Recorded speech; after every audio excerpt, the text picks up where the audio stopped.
आपने स्टार्ट किया था ट्रेड करना फर्स्ट, तो आपने कितने अमाउंट से ट्रेड करना स्टार्ट किया था? समय पे ना मेरा टारगेट होता था 25,000 30,000 रुपीज अ मंथ का। जिस अमाउंट के पीछे मैं भागता था, जो मेरा ड्रीम अमाउंट था, उस अमाउंट से ऊपर का टैक्स दे दिया। मैंने आपका एक किस्सा सुना था कि आप एक सिप से आप मर्सिडीज खरीदने वाले थे। कि अगर आपको सिप करना है तो best are indices, best are ETF। But loan लेकर के क्या ट्रेड करना चाहिए? More than 70% of the breakout जो है ना वो फेल करते हैं। हाँ, तो ट्रेडिंग में ना आपको ये जो लोग करते हैं future option, that is future and option is an addiction. आपने एक जगह कहा था राकेश जी कि ओवर बॉट और ओवर सोल्ड जैसी कोई चीज नहीं होती है, वो क्या आपका स्टेटमेंट था? तो 1200 रुपए से 5,000 रुपए हो गया, आप उसको भी इनकैश नहीं कर पाए। हाँ, तो there is nothing called overbought and oversold. आजकल तो काफी ट्रेंड है राकेश जी कि जॉब छोड़ करके हम तो स्टॉक मार्केट में रहेंगे। यहाँ हम एक ऐसा स्पेस क्रिएट करने की कोशिश करते हैं जहाँ हम स्ट्रेटजीज़ को डिकोड करेंगे। टॉप ट्रेडर से हम समझेंगे कैसे पेशेंस, डिसिप्लिन और नॉलेज के साथ मार्केट को हम अपॉर्चुनिटीज़ में बदल सकते हैं। और आज हमारे शो का हिस्सा भी एक स्टॉक मार्केट का जाना माना नाम है, डॉक्टर राकेश बंसल। अगर आप स्टॉक मार्केट को एक्टिवली फॉलो करते हैं तो आपने राकेश जी के वीडियोस को ज़रूर सुना होगा, आपने मार्केट न्यूज़ में उन्हें सुना होगा। 1998 से ये मार्केट में एक्टिव है, 25 साल से ज़्यादा का इन्हें मार्केट में एक्सपीरियंस है। इंटरनेशनल बिजनेस मैनेजमेंट से ये पोस्ट ग्रेजुएट हैं और मार्केट एनालिसिस में आप डॉक्टरेट भी हैं, साथ ही साथ सेबी रजिस्टर्ड रिसर्च एनालिस्ट भी हैं और इसके अलावा पब्लिश्ड ऑथर भी हैं 3 बुक्स के। तो जितने अचीवमेंट्स गिनाए जाएं उतने कम हैं और लकीली आज हमारे इस पॉडकास्ट का हिस्सा भी हैं।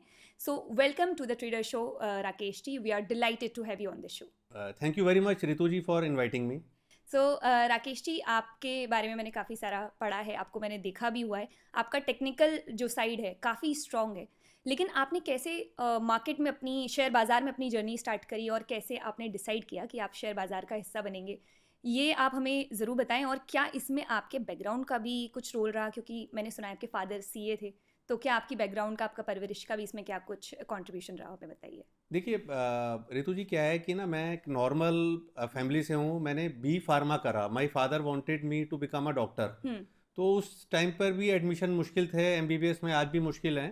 तो MBBS में तो एडमिशन हुआ नहीं, लैंड कर गए बी फार्मा के अंदर। तो जब बी फार्मा कर रहे थे तो एक चीज़ समझ में आई, भाई ये ऑर्गेनिक इनऑर्गेनिक केमिस्ट्री के लिए मैं नहीं बनाऊँ, मतलब कि B pharma is not my cup of tea. अब एक चीज़ में आप आ जाते हो तो क्या करें, तो 2 ही ऑप्शन थी आगे, या तो M फार्मा करें या फिर MBA करें। तो मैंने किया MBA। तो जब MBA करके हम बाहर आए तो उस समय ना, मतलब कि हम क्राइसिस की बात करते हैं, लेमन क्राइसिस की बात करते हैं।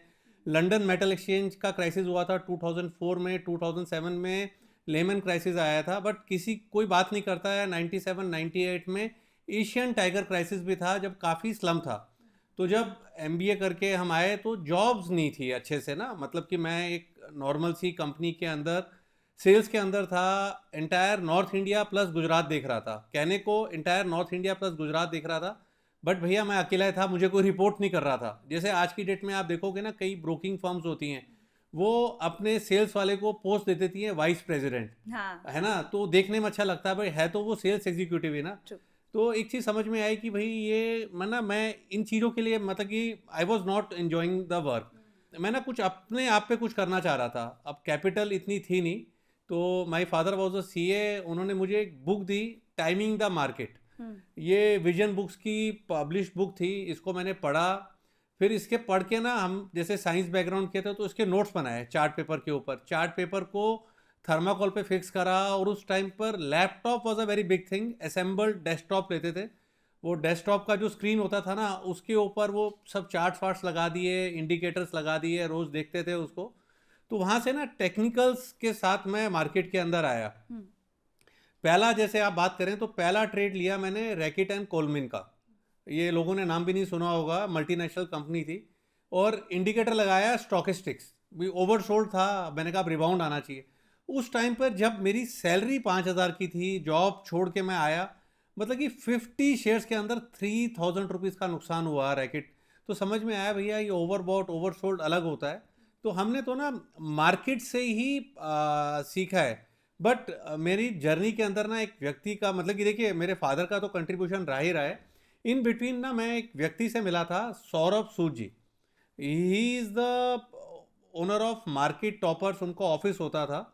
तो उन्होंने मुझे काफ़ी हेल्प करा। जिस टाइम पे मैं मार्केट पे आया उस टाइम पर टेक्निकल का डेटा इंटरनेट से नहीं आता था, that use to come via intranet. लोगों को मालूम भी नहीं होगा इंट्रानेट क्या होता है। अब वो आज तो आप कोई भी बुक लो डाउनलोड कर लेते हो। तो सौरभ सूद जी मुझे बुक्स देते थे, फिर वो बुक्स मैं उनके ऑफिस के नीचे से फ़ोटो कॉपी कराता था। बड़े प्यार से, मतलब कि ब्रिटानिया का केक, चाय वाय पिलाते थे। तो उन्होंने भी काफ़ी बुक्स वुक्स दी। तो हम तो ना मार्केट से सीखते हुए आए हैं यहाँ पर। तो जब कुछ अपने आप पे करना चाह रहा था तो मेरे फादर ने एक चीज़ बोली, बेटा कम पैसों में सिर्फ एक ही काम होता है, शेयर बाज़ार। तो बस वहाँ से शेयर बाज़ार में एंट्री हुई। तो राकेश जी, आपकी जर्नी सुन के मुझे ऑलरेडी काफ़ी मोटिवेशन मिल रहा है, क्योंकि मैं भी साइंस बैकग्राउंड से हूँ और ज़्यादातर साइंस के बच्चों को ये बोला जाता है कि फाइनेंस और मैथ उनका उतना अच्छा नहीं होता, और मुझे फाइनेंस में इंटरेस्ट है, तो मेरे लिए काफ़ी मोटिवेटिंग है। और जितने बड़े लोग हम देखते हैं, ज़्यादातर उनकी कहानी में एक चीज़ कॉमन होती है कि वो जो कर रहे थे पहले उससे खुश नहीं थे, फिर उन्होंने कुछ बड़ा किया, और टेक्निकल्स आपके बेहद स्ट्रॉन्ग है। तो आप ऐसा क्या राकेश जी टिप्स देंगे कि जो अभी मेरे जैसे जो लोग हैं या और जो लोग हैं जो कि स्टार्ट कर रहे हैं, वो अपने टेक्निकल स्ट्रॉन्ग करें, उसके लिए उन्हें अभी क्या करना चाहिए? देखिए, पहली चीज़ तो एक चीज़ बोलूँगा कि साइंस का ना कोई मतलब नहीं है आप कहें कि मैथ स्ट्रांग नहीं है, फाइनेंस स्ट्रांग नहीं है। साइंस वालों को ना पढ़ने की आदत होती है। ये बात सही तो है। आप कितने लोगों को देख लें जो डॉक्टर्स हैं, वो पूरा ना बैलेंस शीट की स्क्रूटनी कर देते हैं। तो बिल्कुल। साइंस तो आपको ना हेल्प करती है। हम्म। और प्लस क्या है, मार्केट के अंदर जब आप काम कर रहे हो तो ना यू शुड नॉट बी कि मैं टेक्निकल कर रहा हूँ, मैं फंडामेंटल कर रहा हूँ। देखिए, we all are working for money. तो जैसे ना बच्चा छोटा होता है तो वो ना होली के गुब्बारों से एक्साइटेड होता है, धीरे धीरे ना एक्साइटमेंट के पैमाने बदलते हैं। मैं एट माई एज तो we get excitement through money, money is the fuel. तो ना आप टेक्निकल भी करो, फंडामेंटल भी करो। और यहाँ पर टेक्निकल क्यों करें? क्योंकि ना हर व्यक्ति को ना देखो लॉन्ग टर्म के लिए लेके ना बाय एंड होल्ड नहीं करना है। साल डेढ़ साल का नज़रिया बनाओ, टेक्निकल चार्ट देखो, बड़ी पिक्चर देखो। दिक्कत क्या है, टेक्निकल के जो जन्मदाता हैं, मतलब कि जिन्होंने इन्वेंट करा, वो एक हैं चार्ल्स एच डाउ, जिनके नाम पे डाउ थ्योरी है। दूसरे हैं जॉन मर्फी, जिन्होंने सारे चार्ट पैटर्न्स का आविष्कार करा, इन्वेंशन करी। इन दोनों ने कभी 5 minute, 10 minute, 15 minute intraday charts की बात नहीं करी। ये लोग डेली चार्ट्स, वीकली चार्ट्स की बात करते हैं, बड़े टाइम फ्रेम की बात करते हैं। तो जो ये जो शॉर्ट टर्म चार्ट्स है ना, दैट जो शॉर्ट टर्म चार्ट्स हैं, that is the requirement of the media and the broking industry. तो आपको उससे बाहर आना है, आप बड़ी पिक्चर देखो। जैसे एक बड़ा फेमस कोट है मुकेश अंबानी जी का, कि उन्हें एक भी व्यक्ति पूरे विश्व में नहीं मिला जो क्रूड का दाम बता सके। उनका मतलब क्या है कि कल क्रूड कहाँ जाएगा, कल निफ्टी कहाँ जाएगा, नोबडी कैन प्रिडिक्ट। बट एक बड़ा ट्रेंड तो आप टाइम कर सकते हो ना, कि क्या चीज़ बढ़िया लग रही है। जैसे लोगों ने गोल्ड की तेजी को टाइम करा, सिल्वर की तेजी को हमने टाइम करा। मैं ये बोलता हूँ, टेक्निकल देखो, बड़ा पिक्चर देखो, बड़ी ट्रेंड देखो। जब मैं मार्केट में आया था उस समय data was expensive, software were expensive. आज तो आपको ट्रेडिंग व्यू मिल जाता है, इन्वेस्टिंग मिल जाता है, और ये दोनों के दोनों ना फ्री में अवेलेबल है। हायर एंड मॉडल अगर आपको लेना है तो वो जब कुछ आप हाई एंड चीज़ कर रहे हो, इन दी बिगनिंग तो सब चीज़ें फ्री में अवेलेबल हैं। तो पैसे के लिए आपको चार्ट्स पे समय बिताना पड़ेगा। तो दिन में घंटा डेढ़ घंटा निकालना शुरू करें, तो उसके बाद क्या होगा, जैसे जैसे रिजल्ट्स आएंगे वैसे वैसे आपका समय ना चार्ट्स के ऊपर बढ़ता जाएगा। साथ ही राकेश जी, हम लोग जो लोग फाइनेंस पढ़ रहे हैं वो लोग कंपाउंडिंग के मैजिक के बारे में तो पढ़ते ही हैं, उन्हें पता ही होता है, लेकिन आपने वो चीज़ देखी भी हुई है, हमने सुना हुआ है, आपने देखा हुआ है। मैंने आपका एक किस्सा सुना था कि आप एक बार ऐसा समय था जब सिप से आप मर्सिडीज़ खरीदने वाले थे, तो क्या ये सही है, और कैसे ये सिप का और कंपाउंडिंग का मैजिक हुआ? That was in 1999 I think so, जहाँ तक मेरे को रिकलेक्टिव। वो तो ना सेल मेरे फादर ने शुरू कराया था। देखिए, सिप की पावर क्या है, सिप की पावर बताता हूँ। जैसे मैंने सिप ना 2-3 स्टॉक्स में और भी करा था। One was Ranbaxy. हम्म। अब सिप के लिए ना आपको जिद्दी होना पड़ेगा कि आपको ना सिप तोड़ना नहीं है, what ever is the outcome. तो ऐसे मेरे 3 स्टॉक्स में सिप चल रहा था। Ranbaxy was not doing good, वो गिर रहा था। बट क्या है, आप पर्टिकुलर अमाउंट डाल रहे हो, आपकी एवरेजिंग हो रही है। जब रेनबैक्सी को सन फार्मा ने टेक ओवर करा तो एक जंप आया। तो जस्ट लाइक ऑल अदर्स, मेरा भी पेशेंस लूज हो चुका था, मैं उसमें से निकल गया। But what I have learned now, कि अगर आपको सिप करना है तो best are indices, best are ETF. जैसे आप निफ्टी में करो। रीज़न क्या है, अब जो भी व्यक्ति ना इन्वेस्टमेंट करता है वो अपनी पूरी क्षमता से करता है। अपनी पूरी कैपेसिटी से करता है, जिसके लिए 50,000 रुपये बहुत हैं वो 50,000 रुपीज़ लगा रहा है, जिसके लिए 5 लाख हैं वो 5 लाख रुपए लगा रहा है। अब आपने सपोज कीजिए 50,000 रुपीज़ लगाए, 5 साल के लिए लगाए, तो 5 साल बाद आपके 5-6 लाख रुपए इन्वेस्ट हो गए। अब उसके बाद कोई कोविड जैसा इवेंट होता है, नोटबंदी जैसा इवेंट होता है, या ट्रम्प टैरिफ के चलते मार्केट गिरती है और आपका पोर्टफोलियो 20% डाउन होता है, फिर क्या है, आप अननेसेसरी स्टॉक्स में ना स्टडी करना शुरू करते हो। कपल दोनों शाम को बैठ जाएंगे, इस पर डिस्कशन शुरू कर देंगे। अब कई आप एक्सीडेंट्स देख लो, Satyam was once the blue chip, उसके साथ एक्सीडेंट हुआ। Yes Bank was the blue chip. Sintex, मतलब कि आज भी घर घर में सिंटेक्स की टैंक्स लगते हैं, लेकिन उसने वेल्थ इरोड करी। तो रिटेलर के पास ना वो नहीं है कि डाइवर्सिफाई कर पाएगा, लिमिटेड पैसे हैं, तो best is to go for ETF। हाँ, ये जरूर है, स्टॉक में रिटर्न आपको कुछ % ज़्यादा मिल जाएगा, बट जो मार्जिन ऑफ सेफ्टी आपको इंडेक्स दे रहा है, जो मार्जिन ऑफ सेफ्टी आपको ETF दे रहा है, वो आपको कहीं और नहीं मिलेगी। मतलब कि आपको एक तो दिमागी सुकून मिल रहा है, फिर जब ज़्यादा पैसा लग जाता है तो आपका कोई इवेंट होता है तो आपका ना BP, शुगर, नींद कुछ भी फ्लक्चुएट नहीं करता है। तो best is to go for ETFs, indices के साथ जाना चाहिए। साथ ही साथ राकेश जी, ये भी आप ज़रूर बताइए कि जब आपने स्टार्ट किया था ट्रेड करना फर्स्ट, तो आपने कितने अमाउंट से ट्रेड करना स्टार्ट किया था, और अगर आप बता पाएँ, अगर आप कंफर्टेबल है, कि अब उसका कितना टाइम्स अब आप ट्रेड करते हैं? देखिए, मेरे को ना, मैं आपको बताता हूँ, मैं जब काम शुरू करा, जो मेरी पहली सैलरी थी दैट वाज 5,000 रुपीज़। तब हम ये अल्ट्रासाउंड लिथोट्रिप्सी की मशीन बेचते थे। हाँ। तो मेरा एक फ्रेंड था, बड़ा क्लोज फ्रेंड, जो कॉलेज में बी फार्मा में साथ था। तो उसने ना बी फार्मा के बाद उसके फादर की अपनी यूनिट थी, उसको ज्वाइन किया। तो मैंने उससे बोला कि यार तूने क्या एडिशन करा, बाप के काम में जाके बैठ गया। कहता जी मेरे बैठने से ना, मतलब कि एक अच्छा जंप आया। कहता जी मैं लेबर के साथ बैठता हूँ, चाय पिलाता हूँ, वो कानपुर बेस्ड था, मसाला खिलाता हूँ, तो इनपुट आता है। तो उस समय पे ना मेरा टारगेट होता था 25,000 30,000 रुपीज़ अ मंथ का। तो ना अब उसके पीछे भागते रहे, ट्रेड करते थे।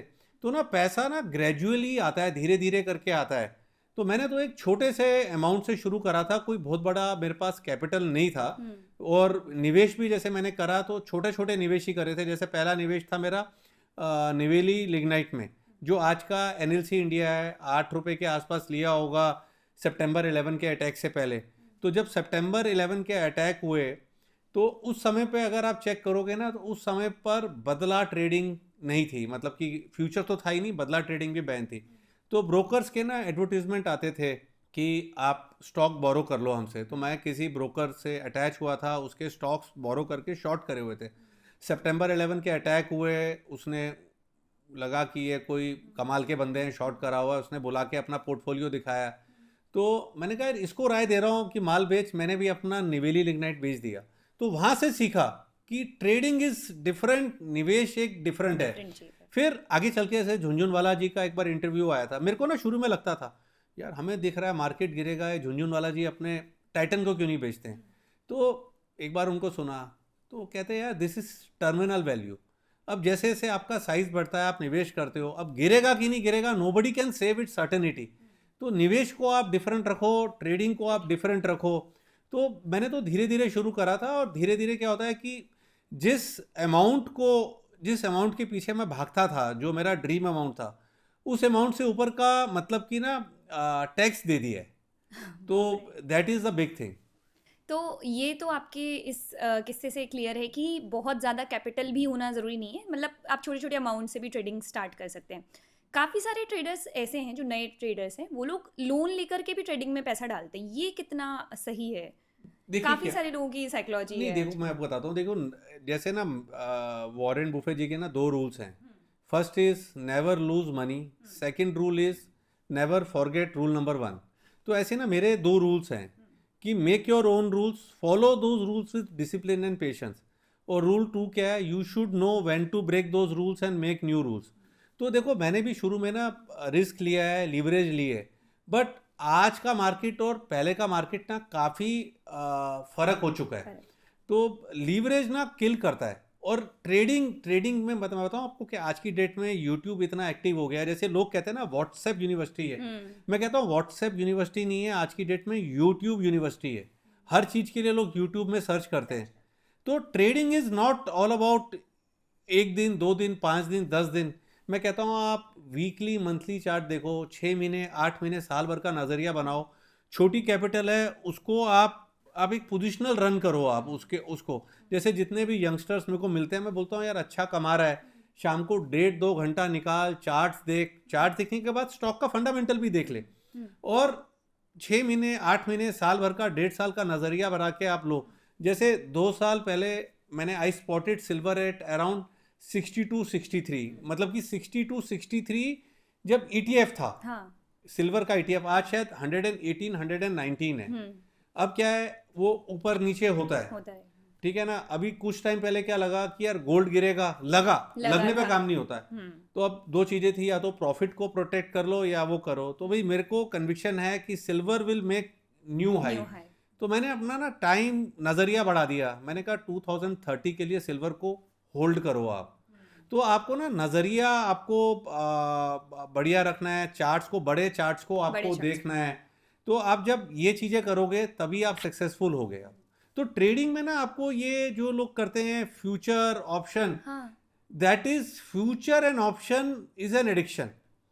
बट सब करते हैं, आप भी करो, बट अपने रिस्क को कैलकुलेट करो। फ्यूचर एंड ऑप्शन के लिए ना रिस्क नहीं लिया जाता है। 90% तो उसका फेलियर रिजल्ट्स हैं जो सेबी ने बताया है, 90% के अराउंड तो लोग सक्सेसफुल ही नहीं हो पाते हैं। हाँ, तो अब जैसे आप लिवरेज की बात करते हो, एक पेनी स्टॉक था, I will not take the name. तो एक और काफ़ी बड़े व्यक्ति हैं, मतलब कि he is known for the hidden gems. तो अब लोगों से मिलते हैं, उन्होंने एक स्टॉक बताया, मुझे भी समझ में आया, 17-18 रुपीज़ पे था। तो उसके ना मैंने I bought about 3 lakh shares, सारा का सारा लिवरेज था।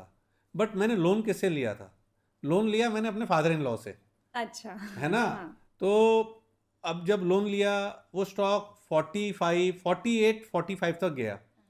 फिर वापस जब मतलब कि आप ऊपर गया, ऊपर, अब ये छोटे स्टॉक जो होते हैं ना, ये बिना किसी पैटर्न के गिर जाते हैं।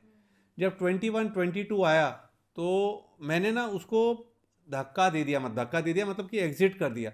तो you should know when to press the button. लोग क्या है कि ऊपर जाके नीचे आता है ना, तो वो बेच भी नहीं पाते हैं। उसके बाद वो स्टॉक 6 रुपये भी आया, आज वो वापस 15-16 रुपये पर है। You should know when to exit. जो टेक्निकल्स है ना वो आपको हेल्प करते हैं इन चीज़ों के लिए। बट मैंने पहले लिवरेज लिया, आज की डेट में मैं लिवरेज नहीं लूंगा, because I don't want any stress. आज की डेट में आई will not go into micro caps, क्योंकि ना मैंने ये रियलाइज करा है कि my strength is ETFs, my strength is large caps. देखो आप कोई बड़ा पैटर्न देख रहे हो, तो अगर वो पैटर्न गोल्ड में है, सिल्वर में है, तो इट्स अ बिग कमोडिटी, उसमें सक्सेस के जो आपकी प्रोबेबिलिटी है दैट इज मोर। निफ्टी में है दैट इज मोर, ETF में है that is more, but individual stock के अंदर है that is less. So basically loan लेकर के ट्रेड करना वैलिड है अगर लोन आपके घर वालों ने दिया है। नहीं, आप कहीं बाहर से भी ले लो, मैंने उसके लिए मना नहीं। बट लोन लेकर के क्या ट्रेड करना चाहिए? नहीं, देखो पता है क्या, इट ऑल डिपेंड्स कि ना आपकी, जैसे हमारे बचपन में जो माँ बाप होते हैं ना, वो बच्चे के ऊपर नज़र से ज़्यादा उसकी कंपनी पे नज़र रखते हैं। ठीक है ना, आपकी कंपनी ठीक होनी चाहिए। जैसे एग्जांपल देता हूँ, once JP power was at around 24-25 rupees के अराउंड था। मुझे काफ़ी अच्छा लगा, उसमें कुछ कॉर्पोरेट डेवलपमेंट्स हो रही थी, तो मैंने स्पॉट करा। अब उस टाइम पे ना सेबी और NSE की ऐसी वो नहीं थी कि क्लाइंट वाइज मार्जिन होना चाहिए, क्लाइंट का ब्रोकर के हाथ में होता था। तो और टीवी का हल्का हल्का मेरा ना जर्नी शुरू हो चुका था, तो ब्रोकर भी अलग से आपको वो करते हैं। तो ब्रोकर ने मुझे बोला, बंसल जी आप 5 लाख शेयर ले लो, ज़ीरो मार्जिन फॉर मी। तो माई फादर टोल्ड मी कि बेटा कम क्वांटिटी में ना पैसा ज़्यादा आता है, एक तो पैनिक नहीं होता, आपकी होल्डिंग कैपेसिटी बढ़ जाती है, और दूसरा औकात से बाहर काम नहीं करना चाहिए। ब्रोकर ने मुझे 5 लाख शेयर की लिमिट दी। आप बताइए कितने शेयर लिए होंगे हमने? 5 लाख की लिमिट बोला 5 लाख ले लो। नहीं, no. हमने लिए 5000 शेयर्स। उस 5000 शेयर में भी अच्छा प्रॉफिट कमा के निकले। देन सेम ग्रुप, ये स्पोर्ट्स सिटी का उद्घाटन हो चुका था, रेस देख के आए, JP infra, same corporate development लगी, मेरे फादर नहीं रहे थे, मैंने लिवरेज लिया, लिवरेज ने किल करा मेरे को। तो बोरोड में ना आपको देखना है, आप किसी के पास कुछ है ही नहीं, आगे बढ़ना है तो रिस्क लेगा वो। तो ना इट ऑल डिपेंड्स। अब जिसके पास सब कुछ अच्छा पड़ा हुआ है, why to take unnecessary risk और बट एक चीज बोलूंगा, never go for any tips, है ना। आप किसी फ्री रिसर्च पे मत वो करो, अपनी रिसर्च करो। मतलब कि कोई चीज अच्छी लग रही है, मेरा पहला रूल है कि चार्ट देखो, क्योंकि चार्ट आपको ना पैसा कमा के देना दे, पहली चीज तो क्या, गलत चीज लेने से रोक देगा आपको। और अगर ट्रेंड ठीक है तो आप उसके बाद अगर स्टॉक है तो उसके फंडामेंटल आप चेक करो। तो ये बात तो हाँ बिल्कुल सच है कि जब आप बड़े चार्ट्स पढ़ना शुरू करते हैं तो आपको उनका प्रीवियस परफॉर्मेंस खुद ही दिखता है सामने, तो आप गलत ट्रेड लेने से बचते हैं। लेकिन काफ़ी बार राकेश जी ऐसा भी हुआ है, जैसे हम लोग चार्ट्स पढ़ रहे होते हैं और टेक्निकल जो चीज़ें हैं वो कुछ और कह रही हैं, फंडामेंटल कुछ और कह रही हैं, तो ऐसे में हमें कहाँ रिलाई करना चाहिए? देखो ऐसा है कि market, stock market is supreme. अगर ये मार्केट सिंपल, जो गणित आपने बोला कि फंडामेंटल से मतलब हुआ रिजल्ट अच्छा है तो शेयर ऊपर जाना चाहिए। क्यों जाना चाहिए? ये कोई न्यूटन का लॉ थोड़ी ना है। हाँ, सही बात। रिजल्ट खराब आए तो स्टॉक गिरना चाहिए, क्यों गिरना चाहिए? आप ये देखो, जब कोविड आया तो कोविड में मार्केट ने बॉटम कब बनाया? जब fear was at the peak, सबके पीक था, मार्केट का बॉटम बना, रियल एस्टेट का बॉटम बना, real estate as a asset का बॉटम बना, real estate as a stock का बॉटम बना।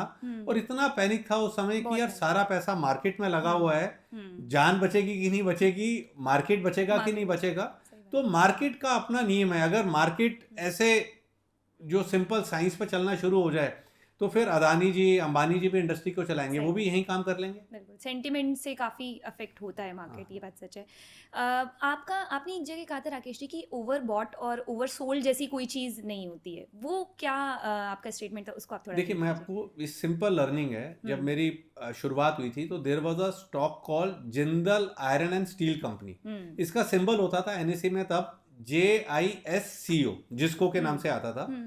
तो ये ना पैनी 5-6 रुपए के आसपास आइडेंटिफाई करा मेरे फादर ने, तो मैंने भी लिया है। अब उस समय स्ट्रगल कर रहे होते थे कि 5,000 की जॉब छोड़ के आप काम कर रहे हो अपना, तो ये स्टॉक 13-14 रुपये हुआ, ओवरबॉट हो गया। ओवरबॉट क्या होता है कि स्टॉकिस्टिक्स 80 के ऊपर हो गया, RSI 70 के ऊपर हो गया। तो अगर कोई आज की डेट में तो देखो AI है, कोई तब का चार्ट निकाल के देखे, तो दिस इज वन चार्ट जहां पे मैंने देखा जो RSI था ना एकदम मैक्सिमम पे जाके ना यूं हॉरिजॉन्टल हो गया, एकदम यूं फ्लैट हो गया। अब वो फ्लैट हुआ कि मेरा मुनाफे का हाजमा खत्म हो गया। 25-26 रुपए पे मैंने उसको 25, 26, 28, मेरे को एग्जैक्ट प्राइस नहीं मालूम, 25 to 30 के बीच में आई एग्जिटेड। उसके बाद वो स्टॉक 100 रुपीज गया। अच्छा, अब कोई अगर ओवरसोल्ड बोलता है तो सबसे बड़ा एग्जांपल क्या है? आप आरकॉम का चार्ट देखो, आप रिलायंस इंफ्रा का चार्ट देखो, ठीक है ना, और भी आर पावर का चार्ट देखो। ये ओवरसोल्ड में पेनी स्टॉक बन गए थे बीच में। तो आप ओवरसोल्ड में तो पता नहीं कितनी बार आपने बाय करा होगा। और अगर आप ओवरबॉट देख रहे हो तो ट्रेंड 1200 रुपए से 5,000 रुपए हो गया, आप उसको भी इनकैश नहीं कर पाए। तो there is nothing called overbought and oversold. सबसे बड़ी चीज है आप चार्ट देखो। चार्ट पे क्या देखोगे आप? प्राइस एंड वॉल्यूम देखा आपने। अब ये कान को मैं यूं पकड़ूं कि यूं घुमा के पकड़ूं, इंडिकेटर्स जो है ना वो घुमा के वो चले आ रहे हैं। आप ना मतलब कि वो calculation based on price and volume है। अब आप इंडिकेटर्स देख के ओवरबॉट ओवरसोल्ड करके चीज को बेचोगे थोड़ा ना, भी ऊपर नीचे तो होके चीज चलेगी ना। अब उसको टाइम तो कर नहीं सकते हो। अगर आप ट्रेडर हो तो that is a different thing, but निवेश में आप ओवरबॉट ओवरसोल्ड मत देखो। ओवरबॉट देख के बेचोगे तो कभी चीज को ले ही नहीं पाओगे आप। तो राकेश जी, जैसे आपने RSI को मेंशन किया, तो काफ़ी बार जब हम चार्ट्स पढ़ते हैं तो कुछ इंडिकेटर्स हम जैसे यूज़ करते हैं, RSI हम यूज़ कर रहे हैं, उसके बाद काफ़ी सारे ट्रेडर्स हैं जो उसके बाद MACD भी यूज़ करते हैं। तो अगर ऐसा मोमेंट आता है कि दोनों कॉन्ट्राडिक्ट हो रहे हैं तो किस पर रिलाई करना चाहिए? नहीं, किसी पे भी रिलाई नहीं करना चाहिए। इंडिकेटर्स तो ना देखो, आप एक चीज देखो, इंडिकेटर्स आर एग्जॉटिक टूल्स, और जितने भी एग्जॉटिक टूल्स है ना उन्होंने ना जीवन में कष्ट ही दिया है। लेमन क्राइसिस क्या था? एग्जॉटिक टूल्स का ही प्रोडक्ट था ना वो। तो इंडिकेटर्स देखने क्यों है? अब आप RSI की बात कर रहे हो, RSI का आविष्कार जो करा था ना, that was done by Welles Wilder. मैंने वेलिस वाइल्डर का कोर्स खरीदा था। मतलब कि ना हम जब मार्केट में आए तो उसका कोर्स खरीद, तभी तो मेरे को नाम पता है। तो RSI देख के पैसा थोड़ा ना बनता है। अब आप लोग कहेंगे डाइवर्जेंसेस देख रहा हूँ। अब आपको दो चीजें देखनी है भाई। आप मार्केट में आए हो, आपको आपके पास ऑप्शन क्या है? या तो आप अपना जीवन बदलो भाई। 2-3 चीजें हैं बढ़िया क्लियरली। या तो आप अच्छी जगह से आपने पढ़ाई कर रखी हो, हर व्यक्ति पढ़ाई में होशियार नहीं होता है। आप IIT IIM में हो तो आपका ना प्लेसमेंट अच्छा होगा। अगर आपने आईएम से पास आउट हुआ है और आप उसके बाद किसी स्टार्टअप पे काम कर रहे हो तो आपके ना पेरेंट्स आपको मना नहीं करेंगे कि यार आईएम की डिग्री है, कुछ और कर लेगा, स्टार्टअप फेल हुआ। बट कोई C grade D grade institute का होगा तो उसका तो फ्यूचर खराब है ना, he will land into depression. या फिर आप आईएएस आईपीएस हो, अच्छी जगह से डॉक्टर हो तो आपका फ्यूचर सिक्योर है। अगर नहीं हो तो आप क्या करोगे? Stock market is one thing जो आपकी क्लास बदल सकता है। लोअर मिडिल क्लास से मिडिल क्लास, मिडिल क्लास से upper middle class, upper middle class से आपको एचएनआई पे ला सकता है, प्रोवाइडेड आप डिसिप्लिन, पेशेंस, रूल बेस्ड आप काम करोगे। तो आजकल जो लोग हैं ना वो यही चीज़ एक्सप्लोर भी बहुत ज़्यादा करने की कोशिश करें कि जॉब के साथ स्टॉक मार्केट में वो इन्वेस्टमेंट करें या ट्रेडिंग करें, जिससे कि उन्हें एक और सोर्स ऑफ इनकम मिलता रहे। तो ऐसा क्या ज़रिया है कि हम जॉब के साथ भी शेयर बाजार में रहें और एक अच्छा डिसेंट अमाउंट अर्न कर देखो सकें? मैं क्या ऐसी कोई? बिल्कुल इस चीज़ से एग्री करता हूँ। मेरे साथ एक लड़का काम कर रहा है, श्रेष्ठ नागपाल, मैं नाम भी लिया उसको ना। देखो पता है क्या है, he is an engineer from DTU. वो डीटीयू से इंजीनियर है। मेरे कॉलेज में 2 बैच जूनियर का मेरे उसका he is a sun. Fascinated है, मुझको फॉलो करता था, अपने फादर के साथ आया, मेरे यहाँ इंटर्नशिप करी।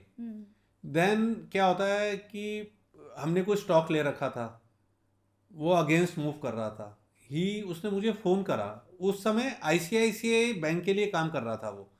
उसने मुझे फ़ोन करा कि सर ये आपका स्टाइल नहीं है, एग्जिट क्यों नहीं कर रहे हो आप? तो वी ऑल डू मिस्टेक्स। तो ना आई कॉल्ड हिम अप, मैंने कहा हम एक नया वेंचर शुरू कर रहे हैं, आप आओ उसको देखो। उसने अपनी जॉब छोड़ी, उसने ज्वाइन करा। अब वो वेंचर ना टेक ऑफ नहीं करा है, बट उसने इन द मीन टाइम अपने सीएफए के कुछ लेवल्स क्लियर कर लिए। अब मैं उसको क्या बोल रहा हूँ, मैंने कहा यार अब तेरा सीएफए हो जाएगा next year, you should take a job. जैसे ना पहले के ज़माने में, मतलब कि मेरे पेरेंट्स के ज़माने में, मतलब कि मेरे दादाजी लोग, अगर कोई बच्चा जॉब छोड़ रहा होता था, उस समय सरकारी नौकरियां होती थी, बहुत ज़्यादा। तो ना वो फादर को वो होता था, अरे बच्चा नौकरी छोड़ के बिजनेस करेगा नहीं, नौकरी कर। नौकरी करो। तो आज की डेट में मुझे भी बड़ा डर लगता है बिजनेस से। रीज़न बीइंग क्या है कि भैया जिस बिजनेस में अमेजोन है, जिस बिजनेस में ब्लिंकिट है, उसमें आप कहाँ बड़े बड़े प्लेयर्स कहाँ हैं। कॉम्पीट करोगे? अगर आप अच्छी जगह से पढ़े लिखे हो, आपकी जॉब है, तो यार सुबह 1.5 घंटा 2 घंटा निकाल लो थोड़ा मार्केट के अंदर। और होता क्या है कि आपकी ना एक एक्स्ट्रा जो इनकम होती है वो ना आपको एक फील गुड फैक्टर देती है। और Confidence होता क्या है, देखो आप जैसे ना बहुत से जोक्स बने हुए हैं वाइफ्स के ऊपर ना, those are all jokes only.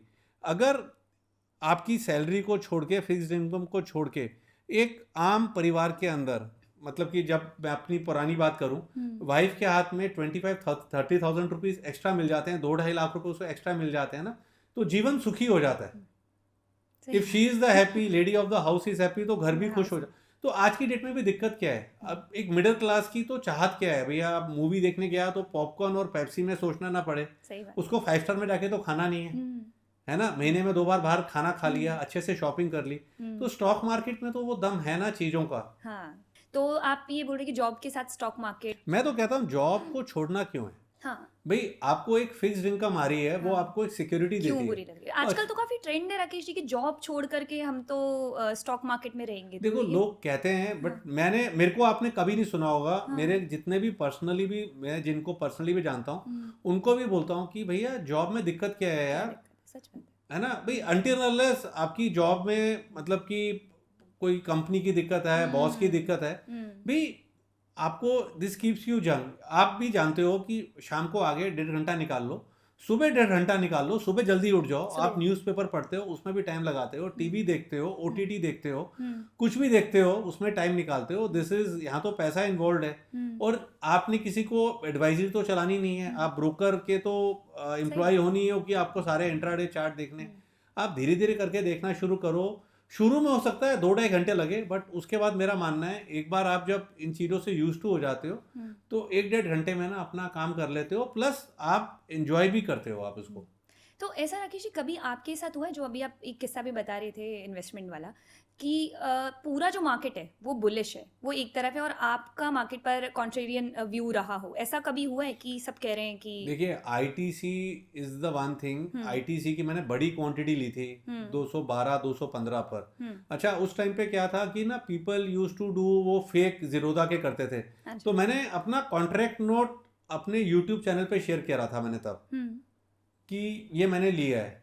फिर उसके बाद क्या हुआ है कि ना मैंने व्हाट आई हैव लर्न कि ना आप जब अपनी पोजीशंस बताते हो तो एक ना अननेसेसरी का प्रेशर मैंने फील करना शुरू करा। ये मैंने फील करना शुरू करा सिल्वर के साथ। आपके आसपास वाले लोग आके पूछते हैं, अरे ऐसा लगता है कि उन्होंने अगर मेरे को सुन के लिया है तो इनका भी प्रेशर मेरे ऊपर आ गया है।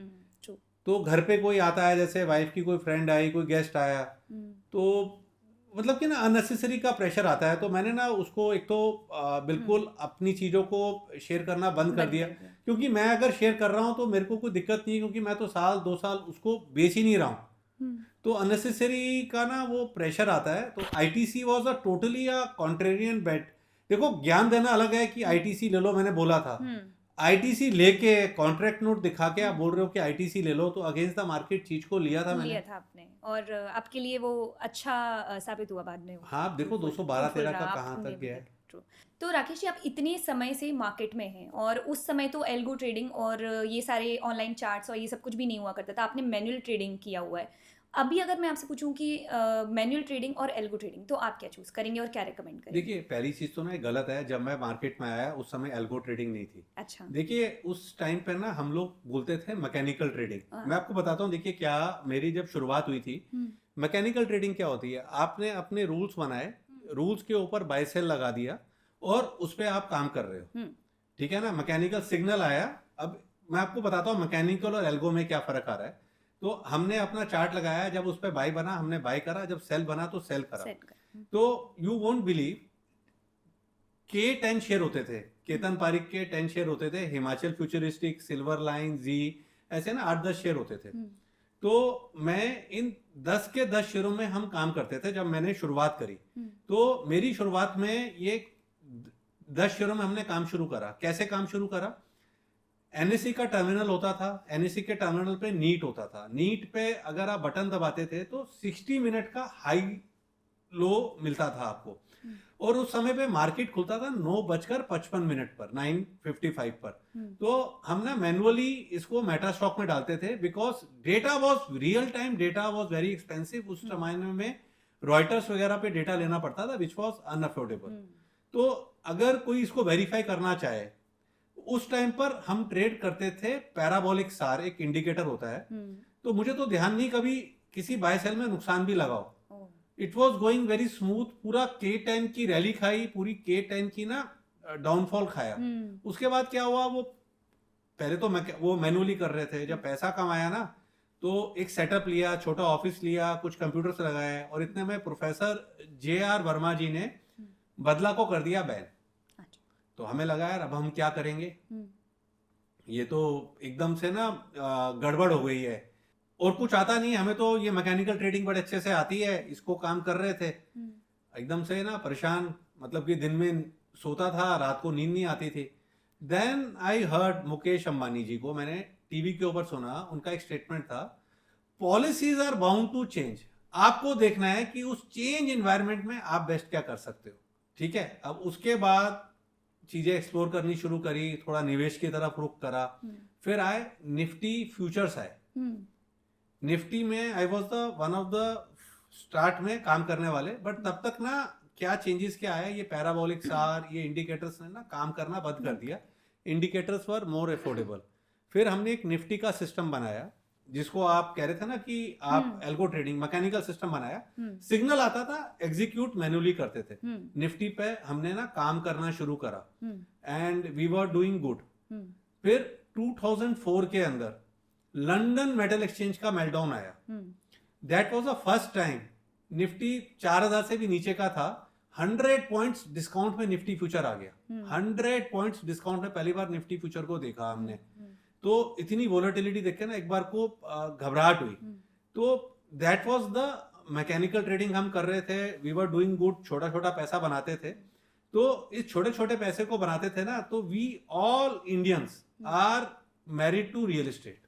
तो आज अगर आप गुड़गांव की बात करते हैं ना, तो लोग गोल्फ कोर्स रोड की बात करते हैं। ठीक है ना, गोल्फ कोर्स रोड पर मैंने 14% इंटरेस्ट पर 700 गज जमीन खरीदी, 700 स्क्वायर यार्ड्स, जो कि गोल्फ कोर्स के एकदम सामने था। There was a society called Saraswati Kunj cooperative house building society, और इस सोसाइटी को चला रहे थे एक शर्मा जी और एक हसन जी, जहाँ की टोटली स्कैम, एक प्लॉट के 4-4 लोगों को पोसेशन, टोटल स्कैम वहां पर। स्कैम चल रहा था। तो मेरे को ना डिप्रेशन सा शुरू हुआ एकदम से कि यार इतना पैसा थोड़ा कमा रहे हैं जो इतना बड़ा वो हिट लगेगा अपने को। तो वहां पर भी एक लाइफ के अंदर एक ब्रेक आया इसके अंदर।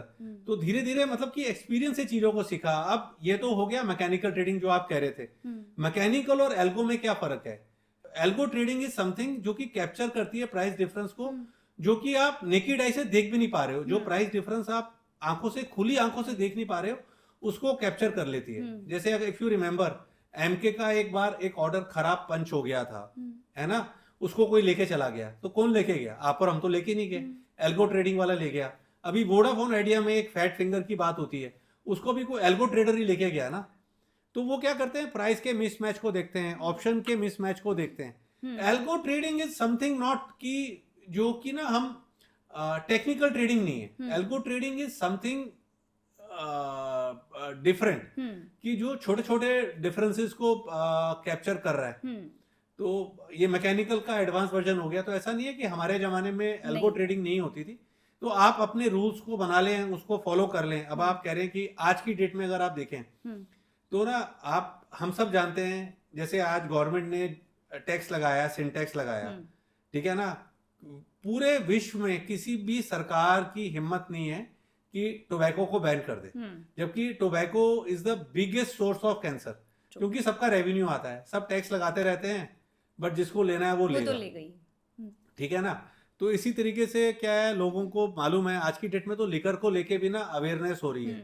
ऐसे ही ना यहाँ पर क्या है, मैं बोलूंगा लोगों को ना इंडेक्स का नशा है, अफीम है। लोगों को निफ्टी ट्रेड करना है, निफ्टी की ऑप्शंस ट्रेड करनी है, राइट। तो मेरा भी इतने साल का एक्सपीरियंस है, और मैंने इतने साल के एक्सपीरियंस में, आप भी जैसे ये मेरा इंटरव्यू ले रहे हैं, आप ऐसे और भी लोग इंटरव्यू लेते हैं। लोग आते हैं, बोलते हैं कि हमारे पास निफ्टी का सिस्टम है, बैंक निफ्टी का सिस्टम है, बट आज तक मैं चैलेंज करता हूं, किसी ने कोई सिस्टम अपना ना पब्लिक नहीं करा है कि भैया ये मेरा सिस्टम है, मेरे पास सिस्टम है। उसके बाद वो सिग्नल ना बताता है, मैंने यहाँ बाई कर लो, सेल कर लो। वो आपकी फीलिंग है। फीलिंग पर, लगने पर पैसा नहीं बनेगा। पैसा बनेगा रूल्स पर, पैसा बनेगा स्ट्रेटेजी पर। तो अभी क्या है, जैसे मैंने एक निफ्टी का एक बॉस करके एक सिस्टम है जो कि हमारा अभी सून लाइव होने वाला है। उसमें पूरे पिछले 10 साल के सिग्नल ना मैंने लाइव कर दिए, 10 साल के सिग्नल लाइव कर दिए। और आप मानेंगे टोटल कितने सिग्नल हैं 10 इयर्स के अंदर निफ्टी के अंदर? कितने? Less than 250। मतलब कि आप माने कि 200 सवा 200 सिग्नल जो है ना एक साल के अंदर आ रहे। नहीं, एक साल में 20-25 सिग्नल आ रहे हैं, सॉरी। अब क्या है, मैंने सिस्टम बनाया, इसको ना आप आदमी पेशेंटली फॉलो कर सकता है। हर सिग्नल में पैसा नहीं बनेगा, बट आपको जो रिजल्ट है वो ओवरऑल देखना है। अगर हर सिग्नल में पैसा बन जाए तो सिस्टम बनाने वाला उसे पब्लिक क्यों करेगा? उसको उस पर एडवाइस क्यों करेगा? उसको तो लगेगा ना कि यार ये सब कुछ मैं ही ले लूं, है ना, ये समुंदर सारा मेरे घर ही आ जाए। अब जब ये सिस्टम हमने बनाया तो हमें क्या फीडबैक मिला कि सर इसको कोई नहीं लेगा, लोगों को तो इंट्राडे बीटीएसटी करना है।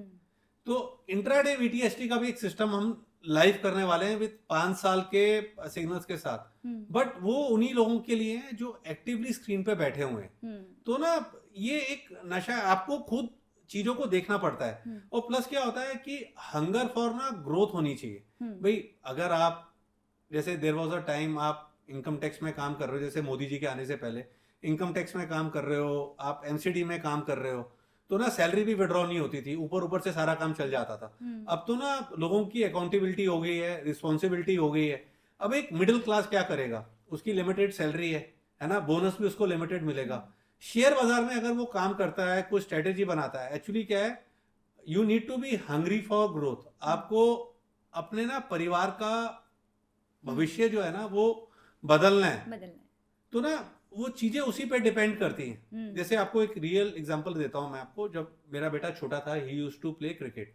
अब हमारे टाइम पे क्या होता था, क्रिकेट के ना 2 बैट आते थे।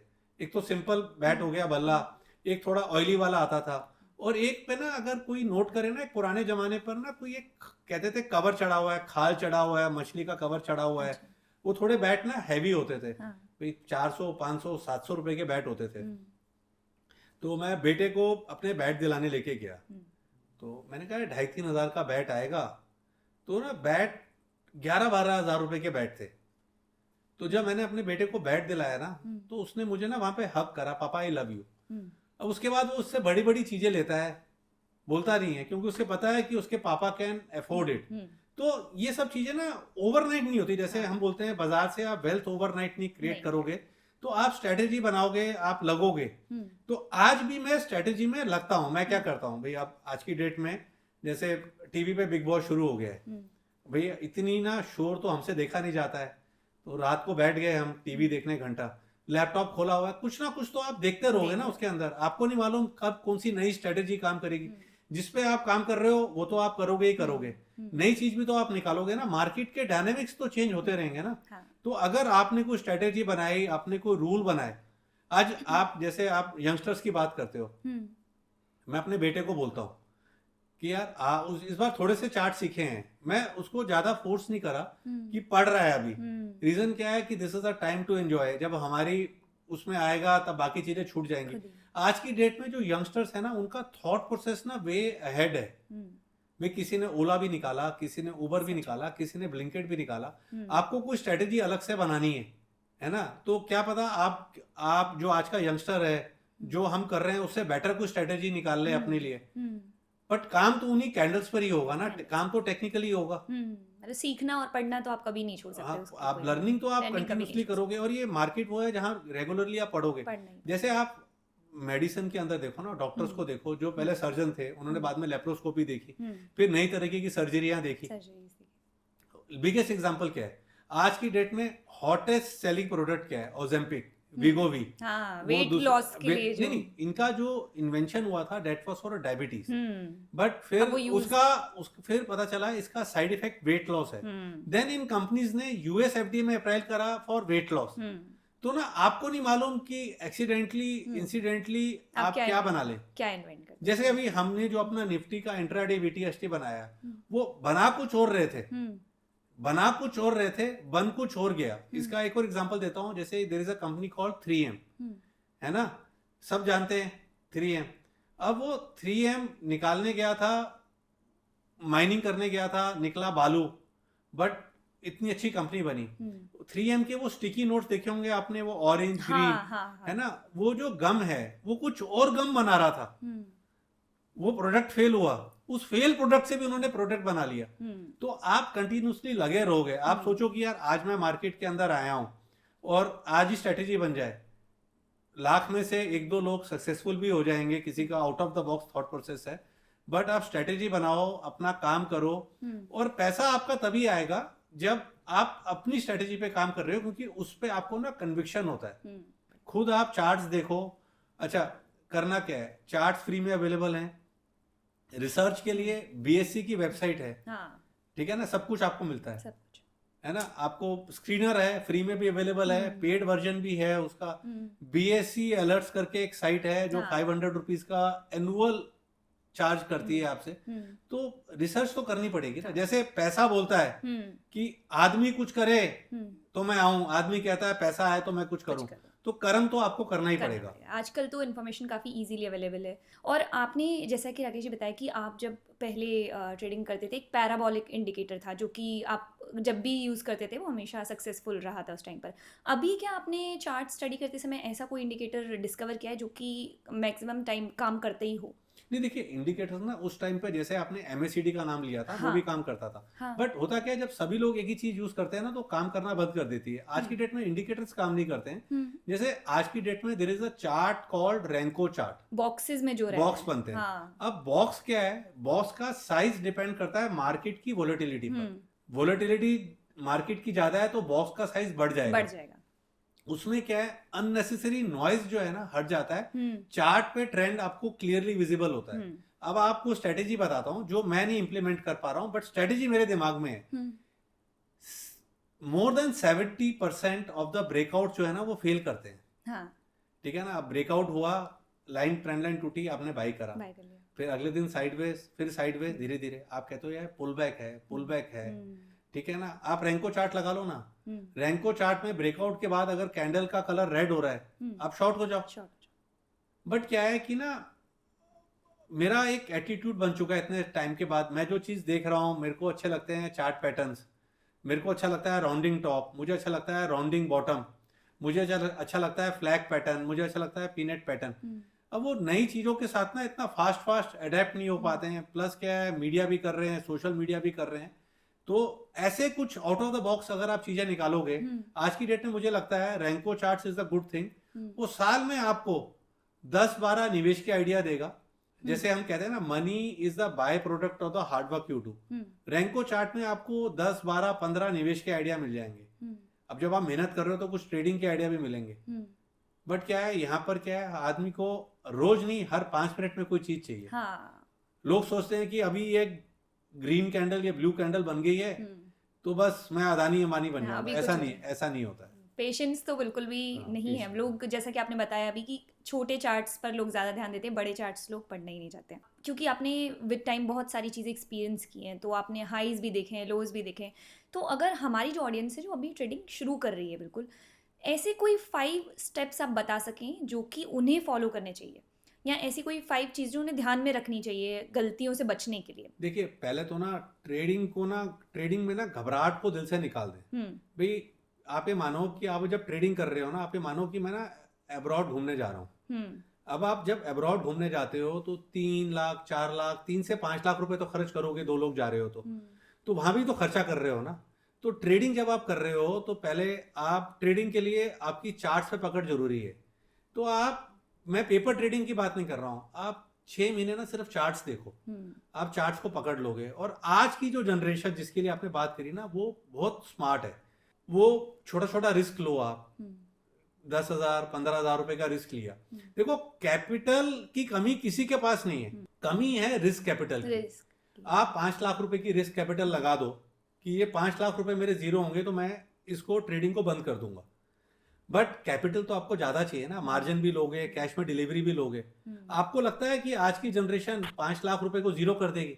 उसको 5 लाख रुपए को जीरो करने में ना 5 साल लगेंगे। कभी ठीक निकलेगी, कभी गलत निकलेगी। ऐसा थोड़ा है कि सारे के सारे ट्रेड गलत निकलेंगे। जब आज की यंग जनरेशन आ रही है, टेक्निकल को समझ के उसके अंदर आ रही है, जीरो नहीं हो, कभी कम निकलेगा, कभी ज्यादा निकलेगा। बट क्या है कि जैसे सीए कोई ओवरनाइट नहीं बनता है, डॉक्टर कोई ओवरनाइट नहीं बनता है। तो ना आप जब 2-3 साल ये मार्केट में कबड्डी खेलोगे तो ना आपको बहुत कुछ आ जाएगा। और ये 3 साल अगर आपने जीरो अर्निंग भी करी या कोई मिनिमल सा हल्का फुल्का नुकसान करा, तो इसको नुकसान ना माने। This is your learning expense. आपने जो स्कूल में जाते हो, कॉलेज में जाते हो, फीस दी है। और ये मार्केट तो इतना बड़ा समुंदर है, आपका एक ट्रेड पिछले नुकसान को, 3 साल की कमाई को, सबको सिंगल ट्रेड भरपाई करने का पोटेंशियल रखता है। तो सबसे पहले तो घबराहट से दूर रहना है। घबराहट से दूर रहना है। और कुछ ऐसा खास जो कि फॉलो करना चाहिए न्यू ट्रेडर्स को स्टॉक मार्केट में? देखिए, पूरा ना रिसर्च करके, पूरी स्ट्रेटेजी बना के। और होता क्या है, जब आप ये मान के चले, जब आप ट्रेड ले रहे हैं तो ना स्टॉक आप ही की वेट कर रहा है, आपके लेते ही करेक्शन मारेगा। जैसे ही करेक्शन मारेगा आपका ना कॉन्फिडेंस हिलेगा। तो ना उस कॉन्फिडेंस को ना हिलना हो, अगर आपने टेक्नो फंडा करा है तो पहले पूरी पढ़ाई करके रखो, और अगर टेक्निकल करा है तो आपका एग्जिट प्लान डिफाइंड होना चाहिए। और एक ही चीज बार बार बोलूंगा, stay away from intraday charts. Intraday से बचकर करना है। और करेक्शन, काफ़ी लोग करेक्शन में काफ़ी घबराते हैं, लेकिन एक बहुत फेमस मैंने कहीं लाइन पढ़ी थी, शायद इंटेलिजेंट इन्वेस्टर में था, कि करेक्शन एक अपॉर्चुनिटी होती है, तो आपको घबराना नहीं है, आप एंटर कर सकते हो उस टाइम। देखो, करेक्शन तो क्या है ना, करेक्शन तो मार्केट का एक अटूट अंग है। अब आप करेक्शन की बात कर रहे हैं, जो डाउ थ्योरी है वो ये कहती है स्टे विद द ट्रेंड। आप ट्रेंड के साथ रहो, never ever try to time the corrections. क्यों? क्योंकि जो करेक्शंस है ना, वो अपना डायरेक्शंस ओवरनाइट चेंज कर लेती हैं without giving any warning signal. Share गिर रहा होता है, कोई पॉजिटिव न्यूज आती है, एकदम से ना रिवर्स हो जाता है।